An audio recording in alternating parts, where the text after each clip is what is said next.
Bueno, hemos hablado ya de intersecciones entre vehículos, intersecciones con peatones, con animales. Nos queda todavía otra. Vamos a hablar de los pasos a nivel, intersecciones con el ferrocarril, sus señales y demás detalles. Vamos a ello.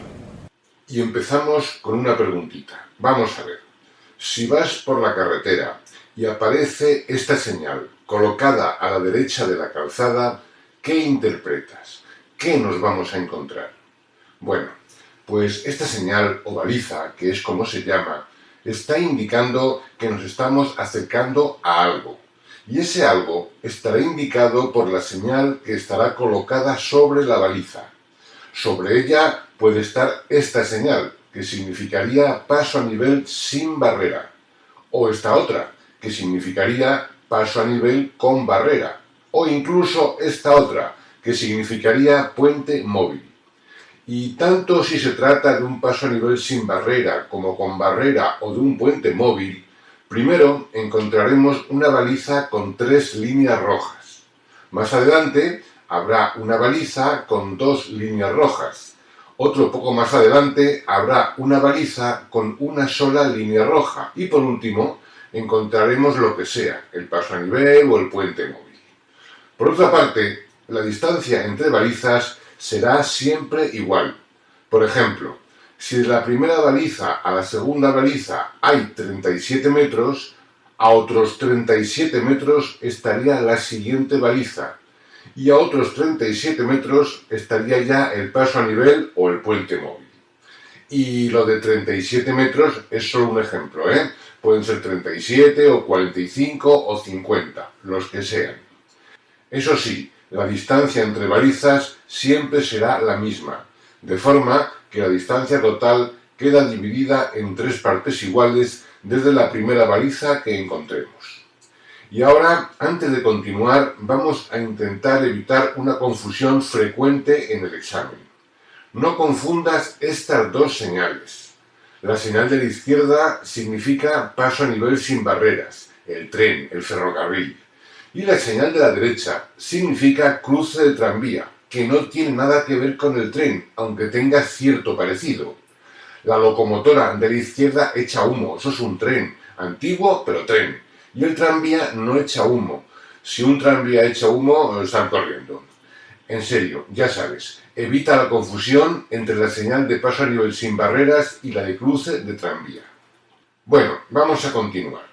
Muchas veces los alumnos intentan relacionar la inclinación de las rayas rojas, ya sea de izquierda a derecha o de derecha a izquierda, con que el paso a nivel sea sin barreras o con barreras. Pues no, no tiene nada que ver. Las rayas rojas estarán inclinadas siempre hacia el eje de la calzada, de forma que si también hubiesen colocado una baliza a la izquierda de la carretera, sería así. Como ves, las líneas están inclinadas hacia el centro en las 2 balizas. Bueno, más adelante veríamos las 2 balizas siguientes que estarían colocadas, por ejemplo, a 38 metros. Y más adelante se verían otras 2 balizas, estas con una sola línea, también a 38 metros. Y por fin, lo que fuese, paso a nivel o lo que sea, que también estaría 38 metros más allá. Pero claro, si por alguna razón no hubiésemos visto la primera señal, pues no sabríamos todavía si es un paso a nivel con barrera o sin barrera. Imagina que en el suelo vemos este símbolo, esta X con la letra P y la letra N. ¿Eso qué sería? ¿Un paso a nivel con barreras o sin barreras? Y esto es pregunta de examen. Bueno, pues puede ser con barreras o puede ser sin barreras. Este símbolo indica simplemente un paso a nivel, pero no nos llega a indicar si es con barreras o es sin barreras. También podría ser que viésemos allá al fondo una luz roja que se enciende y se apaga. ¿Y eso qué sería? ¿Un ovni? No. ¿Qué sería? ¿Un paso a nivel con barreras o un paso a nivel sin barreras? Pues tampoco lo sabemos.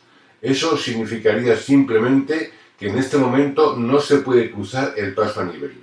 Está el paso cerrado temporalmente hasta que se apague. Puede ser una sola luz roja que se enciende y se apaga, o 2 alternativamente intermitentes colocadas una sobre otra o una al lado de la otra. En cualquier caso, si parpadean, el paso está cerrado temporalmente y no se puede cruzar. Total, que seguimos sin saber si el paso a nivel es con barreras o es sin barreras. Bueno, pues imagina que además de este semáforo que se enciende y se apaga, vemos esta señal. ¿Qué significa? Bueno, pues por fin lo sabemos. Esta señal significa paso a nivel sin barreras. Además, estará colocada muy cerca de la vía, o sea, que indica que el peligro de colisión con el tren empieza a partir de ese punto. En caso de detenernos, habría que hacerlo antes de pasar esa señal en todo caso. Más allá, la nariz peligra. Si la señal es esta otra, significa que el paso a nivel sigue siendo sin barreras, pero además tiene varias vías. Recuérdalas, que estas señales caen en el examen, ¿eh? Paso a nivel sin barreras y paso a nivel sin barreras con varias vías. Así que, entre las diferentes señales que nos podemos encontrar al llegar a un paso a nivel, las hay que indican el paso a nivel sin indicarnos si es con barreras o es sin barreras, como por ejemplo las balizas, o también la marca vial de la letra P y la letra N en el aspa, que es simplemente paso a nivel, o también el semáforo rojo intermitente, que nos indica que el paso está cerrado temporalmente, pero todo ello sin indicarnos si es con barreras o es sin ellas. También tenemos las que nos indican que el paso a nivel es claramente sin barreras, como esta, paso a nivel sin barreras, o esta, que se encontraría ya junto al borde de la vía, o esta otra, que nos indicaba paso a nivel sin barrera con varias vías. Y luego tenemos las señales que nos indican paso a nivel con barreras, como esta, que es la de peligro por paso a nivel con barreras, o la propia barrera que veríamos al llegar. Bien, ahora vamos a pasar ya a algunos casos concretos de comportamiento en el paso a nivel. Pregunta de examen. Si llegamos a un paso a nivel que está cerrado con la barrera y ya hay un vehículo esperando, ¿dónde debemos colocarnos? ¿Detrás de él o a su lado? Bueno, pues la respuesta correcta es que a su lado no, desde luego que no, porque cuando se levantase la barrera nos encontraríamos con los que vienen de frente. Es evidente que deberemos colocarnos detrás de él. Así que todos los vehículos que lleguen se irán colocando uno detrás de otro en una sola fila. Vamos a otra pregunta. Si cuando llegamos al paso a nivel las barreras están levantándose, ¿podemos pasar o hay que esperar a que se levanten del todo? O también, si llegamos y las barreras están bajando, ¿podemos pasar deprisita o debemos detenernos ya y esperar a que vuelvan a levantarse?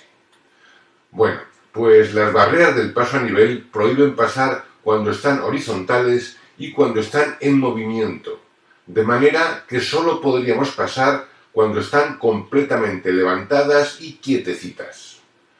Una pregunta más. Si en este paso a nivel hay una señal de stop y cuando llegamos nosotros está la barrera levantada, ¿podemos pasar directamente con precaución o habrá que detenerse por la señal de stop?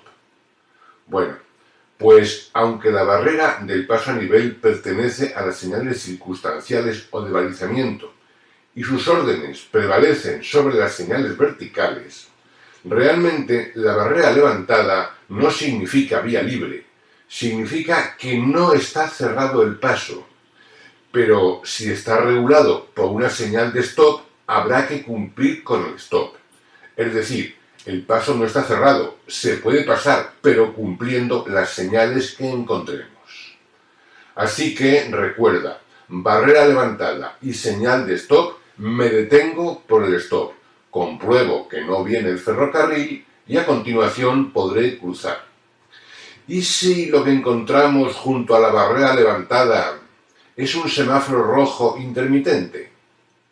Bueno, pues por supuesto, aunque la barrera nos permitiría pasar, el semáforo rojo nos prohíbe el paso temporalmente y no podemos pasar. Así que cualquier señal que encontremos junto a la barrera habrá que respetarla, tanto si es un stop como si es un semáforo rojo intermitente. Y ahora vamos a hablar de un caso un tanto peliculero, y es la posibilidad de que nos quedemos detenidos por avería dentro del paso a nivel. Emocionante posibilidad. Bien, en primer lugar, para evitar esto, lo que hay que hacer es pasar el paso a nivel con lentitud, con cuidado. Suele ser una zona bastante bacheada por aquello de las vías. Entonces, si pasamos deprisa, puede calarse el coche o algo por el estilo. En fin, en caso de que nos quedemos detenidos dentro del paso a nivel, lo primero y más importante es desalojar a los ocupantes del vehículo. No hay que empeñarse en hacer un montón de intentos de poner el motor en marcha.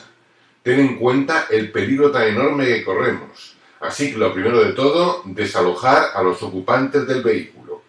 Y a continuación, debemos avisar a los demás vehículos para que no se queden parados detrás nuestro dentro del paso a nivel. Y bueno, además, la posibilidad sí existe de avisar al maquinista del ferrocarril que pueda llegar, que esto ya es bastante más complicado. Otra pregunta del examen relacionada con este tema. Si nos quedamos detenidos en un puente móvil, ¿habría que hacer lo mismo? Y sí, efectivamente lo mismo. Primero desalojaríamos los ocupantes del vehículo y luego intentaríamos avisar a los demás conductores y a los encargados del puente si es posible. Y vamos a cambiar de tema. Ahora vamos a hablar de cómo se debe atravesar un túnel y las normas especiales que se aplican dentro de los túneles. Pero antes de entrar en el túnel hay que tener en cuenta una cosa. Muy frecuentemente, justo en la entrada del túnel, puede haber uno o dos semáforos, como en el caso que estamos viendo en la pantalla. En este caso tenemos dos, y están verdes. Pero, ¿qué ocurriría si al llegar al túnel nos encontramos los semáforos o el semáforo en color rojo? Esa es la pregunta del examen. Bueno, pues evidentemente, ante un semáforo en rojo, tanto en túnel como en no túnel, se hace siempre lo mismo. Está prohibido pasar, hay que detenerse y esperar a que el semáforo se ponga verde. Habrá habido un accidente o lo que sea. El caso es que el semáforo rojo nos impide continuar la marcha y entrar en el túnel. Bueno, una vez aclarado esto, con semáforo verde entramos en el túnel.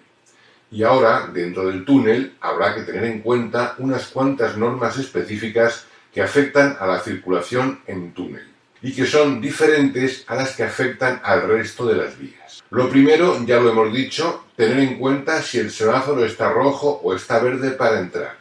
En segundo lugar, habrá que tener en cuenta las luces que utilizamos en el vehículo, aunque eso lo veremos más adelante en el capítulo de las luces. Pero básicamente va a ser siempre posición y corto alcance o largo alcance, según esté el túnel suficiente o insuficientemente iluminado. También habrá que tener en cuenta que la distancia que debemos mantener con el vehículo de delante es distinta a la que mantenemos en el resto de vías. Dentro de los túneles, la distancia debe ser como mínimo 100 metros con el vehículo de delante, o el equivalente en tiempo, que es 4 segundos. Recuerda, como mínimo 100 metros o 4 segundos. Y los vehículos de más de 3.500 kilos de masa máxima autorizada tendrán que mantener como mínimo 150 metros o 6 segundos con el vehículo que vaya delante de ellos. Otra cosa a recordar. En los túneles estarán prohibidas las maniobras de cambio de sentido, marcha atrás, parada y estacionamiento. Y en cuanto al adelantamiento, en los túneles está prohibido adelantar si solamente disponen de un carril para cada sentido. Ojo, en los túneles no está prohibido adelantar siempre.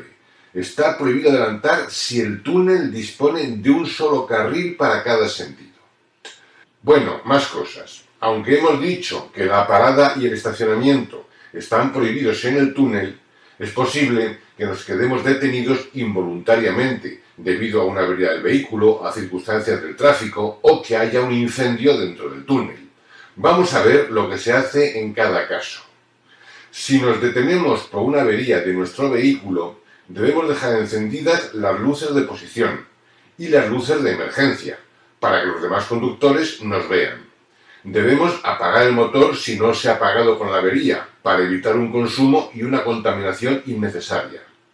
Debemos también señalizar nuestro vehículo con los dispositivos de preseñalización de peligro, con una señal luminosa de color amarillo auto o, en su defecto, 2 triángulos.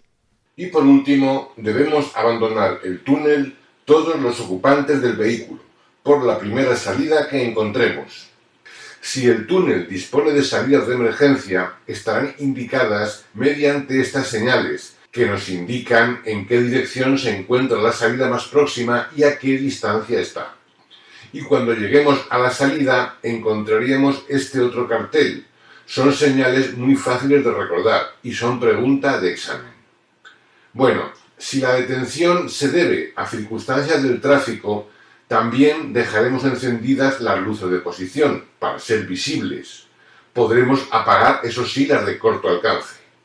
Y utilizaremos las luces de emergencia temporalmente. Esto de temporalmente significa que las encenderemos al darnos cuenta de que hay que detenerse para avisar al que viene detrás. Y una vez que nos detengamos y comprobemos que el de detrás también lo ha hecho, cuando ya no hay peligro, apagaremos la luz de emergencia. Pero eso sí, dejamos encendida la de posición, También apagaremos el motor para no asfixiarnos todos dentro del túnel.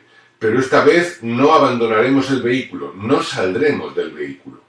Lógicamente, nos quedaremos todos dentro a esperar hasta que el atasco desaparezca. Si la detención se debe a un incendio de otro vehículo en el túnel, lo que debemos hacer es también luces de posición, también apagar el motor y en este caso debemos abandonar el vehículo, arrimado a la derecha, dejándolo abierto y con las llaves puestas, para que si entran los bomberos y es necesario apartar el vehículo, puedan hacerlo. Y a continuación, tonto el último, o sea, salir del túnel lo antes posible por la cuenta que nos trae. El manual dice, muy inspirado él, que debemos correr en dirección opuesta a las llamas. Pues vale, sin comentarios. Bien, y antes de finalizar el capítulo, vamos a recordar que esta sería la señal de entrada a un túnel, y esta sería la señal de final de túnel. Y por último, si dentro del túnel nos tenemos que detener por emergencia, debemos dejar el vehículo lo más apartado posible, arrimado a la derecha. Y si existe un apartadero, dejarlo allí. ¿Y qué es un apartadero? Bueno, pues fíjate en la pantalla, porque ese hueco que se ve en la derecha es el apartadero. Es un lugar especialmente preparado para, si un vehículo tiene problemas, que pueda meterse ahí y quedar apartado de la circulación. Así no creará peligro para los demás ni para sí mismo, y tampoco entorpecerá la circulación. Y con esto finalizamos este vídeo.